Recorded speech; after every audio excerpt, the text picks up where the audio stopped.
جنرال دوستم او احمد مسعود وایي طالبانو ته مو د خبرو لپاره پیغامونه استولي، جګړه د حل لار نه ده.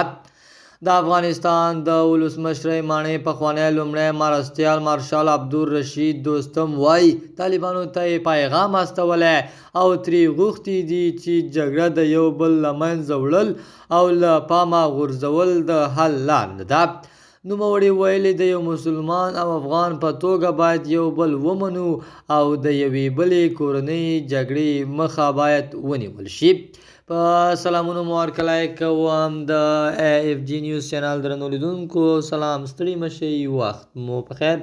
پام راګرځوم د دې ساعت مهم خبر ته او په سر کې یادونه کوم ملګرو که مو چینل نه وي سبسکرایب کړی د مهمو خبرونو لپاره در سره AFG نیوز چینل په درنښت سره سبسکرایب کړئ.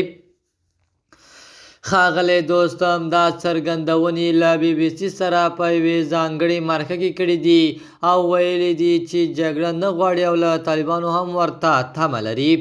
دی وایي زه غواړم طالبانو ته ووایم چې موږ دوی په جګړه له منځه نه شو وړلی. یو ځل مو دا کار وکړ خو دوی بیرته راغلل، ټول له جګړې ستړي شوي دي. زه هېڅ جګړه نه غواړم او طالبان هم باید دا کار ومني. د جنبش اسلامي ګوند دغه مشر ازبک ترکمن مشر چې د طالبانو یو سرسخته مخالف بلل کیږي، د افغانستان د ملي مقاومت عالی شورا غړی هم دی. هغه شورا تر ډیره د شمالي ټولوالې له ځینو پخواني قوماندانانو جوړه ده چې د طالبانو د لومړۍ واکمنۍ پر مهال ورسره په جګړه کې ښکېلو. د AFG نیوز چینل درنو لیدونکو، دا زموږ د دې ساعت چمتو شوی خبر. تر بیا ښې چارې، د الله په امان.